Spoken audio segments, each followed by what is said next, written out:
জনসাধারণের চলাচল নিশ্চিত করতে গুড টু ফেয়ার অবস্থায় উন্নীতকরণের লক্ষ্যে 2021 সালে আরিচা ঘিওর দৌলতপুর নাগরপুর টাঙ্গাইল আঞ্চলিক মহাসড়কের প্রকল্প গ্রহণ করে সড়ক ও জনপথ বিভাগ। সড়কটির কাজ করছে ঠিকাদারি প্রতিষ্ঠান ন্যাশনাল ডেভেলপমেন্ট ইঞ্জিনিয়ার্স। এখন পর্যন্ত 40% কাজ শেষ করেছে প্রতিষ্ঠানটি।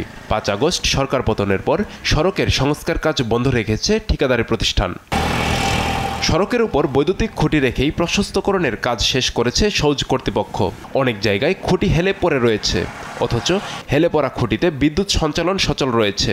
সড়কের উপর খুঁটি থাকায় প্রতিনিয়ত দুর্ঘটনার কবলে পড়ছে যানবাহনগুলো।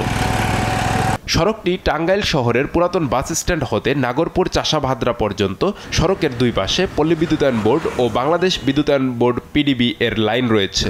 এর মধ্যে খুঁটি অপসারণের জন্য শুধুমাত্র পল্লী বিদ্যুতের সাথে চুক্তি অনুযায়ী সৌজ কর্তৃপক্ষ 2023 সালে 4,25 লাখ টাকা বিতরণ করেছে।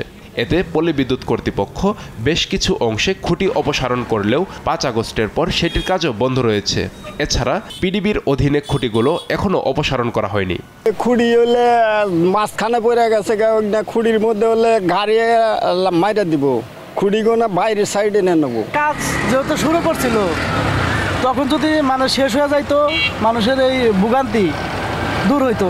এই যে রাস্তায় খুঁটি পড়ে আছে, বিদ্যুৎ সংযোগ আছে, সেখানে কি পরিমাণ ঝুঁকিপূর্ণ, এটা একটা বিষয়। আর এই দীর্ঘসূত্রিতা। সৌজ ও সংশ্লিষ্ট বিদ্যুৎ বিভাগ খুঁটি অপসারণ করলে সড়কের কাজ পুনরায় করার কথা জানান ঠিকাদারি প্রতিষ্ঠান।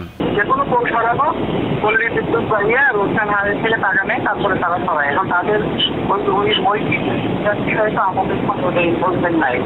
পল্লী বিদ্যুতের অধীনের খুঁটিগুলো অপসারণের কাজ চলমান রয়েছে বলে জানান টাঙ্গাইল পল্লী বিদ্যুৎ সমিতির জিএম। গত কয়েকদিন আগে আবার ওরা ক্লিয়ারেন্স দিয়েছে যে কাজ করা যাবে। আমরা গত 3 দিন আগে আবার আমরা ওয়ার্ক অর্ডার দিয়েছি, যেটুকু কাজ বাকি আছে সেটুকু করার জন্য।